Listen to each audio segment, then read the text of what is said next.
भी सरकार गौसे पाक का नाम ले लेता तो अपनी जगह पे जल जाता था, अल्लाह अकबर, जल जाता था, जल जाता था। 11वीं शरीफ वो मनाते हैं, कुरान और हदीस से इसका कोई सबूत दे दे तो बेहतर होगा। ना मनाने का सबूत अच्छा, कहाँ से लाएंगे? यानी किसी चीज का मना ना होना ये उसके जायज होने की दलील है। गौस पाक के मुरीद बनने का फायदा कितना? शेख अब्दुल जब्बार फरमाते हैं हजरत गौस पाक के बेटे हैं।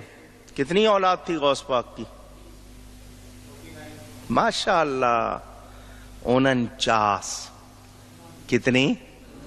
49 औलादें। कौन गौस पाक? शेख अब्दुल हक मुहद्दिस देहलवी फरमाते हैं जिसके आंगन में, जिसकी खानकाह की आंगन में सिर्फ झाड़ू देने से अल्लाह ने लोगों को विलायत अता की। एक मर्तबा सैयदी गौसे आजम रदी अल्लाह तआला अन्हु अहले बगदाद की नजर से गायब हो गए। गौसे आजम की कि जो उनसे मुसाफा कर लेता था उस दिन नहीं मरता था।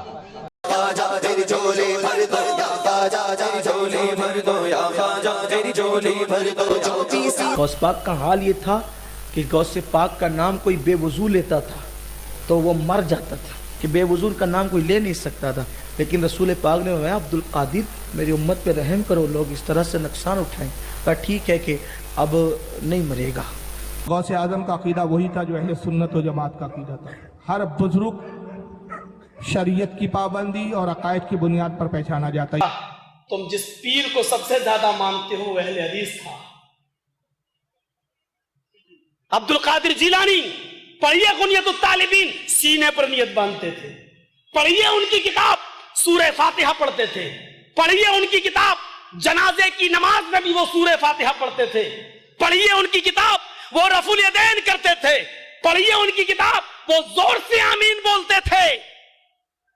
ये सारी खुसूसियात हैं अब्दुल कादिर जिलानी की। वो अहले हदीस थे। कहने लगा नहीं वो शाफी थे। इलाहाबाद का मौलवी बोला वो शाफी थे और इमाम शाफी जोर से आमीन बोलते थे, तो किसी की तकलीद करना तो जरूरी है। वो इमाम शाफी की तकलीद करते थे। मैंने कहा चल इसी पर फैसला कर ले, तेरा पीर इमाम शाफी की तकलीद कर रहा है, तू अबू हनीफा की क्यों कर रहा है? इसका मतलब तेरे पीर ने वो रास्ता जो अपनाया था वो गलत था है, या जिसको इमाम माना वो गलत था। तुम सही मान रहे हो, वरना जो पीर करे वही तुम करो। तुम्हारा पीर रफुल यदैन कर रहा है, तुम क्यों नहीं कर रहे हो? तुम्हारा पीर जोर से आमीन बोल रहा है, तुम क्यों नहीं बोल रहे हो? तुम्हारा पीर है सूरह फातिहा पढ़ रहा है, तुम क्यों नहीं पढ़ रहे हो? मैंने कहा शुक्र अदा करो, तुम तो इतने कंगाल हो, इतने फकीर और बेबस और मजबूर हो कि तुम्हारी झोली में और तुम्हारे खानवादे में तो कोई बुजुर्ग भी नहीं है। तुम्हें बुजुर्ग भी मिला है तो अहले हदीसों का बुजुर्ग मिला है? तुम इतने लाचार हो, बेबस हो, इतने बेबस। जानते हो गुनियतुत तालिबीन में क्या लिखा है? उनसे पूछा गया, अब्दुल कादिर जिलानी से उनसे पूछा गया कि जन्नत में जाने वाला फिरका कौन सा है, तो उन्होंने फिरका नहीं बताया। उन्होंने कहा 72 फिरके थे बनी इस्राइल में, अल्लाह के नबी ने कहा 73 होंगे।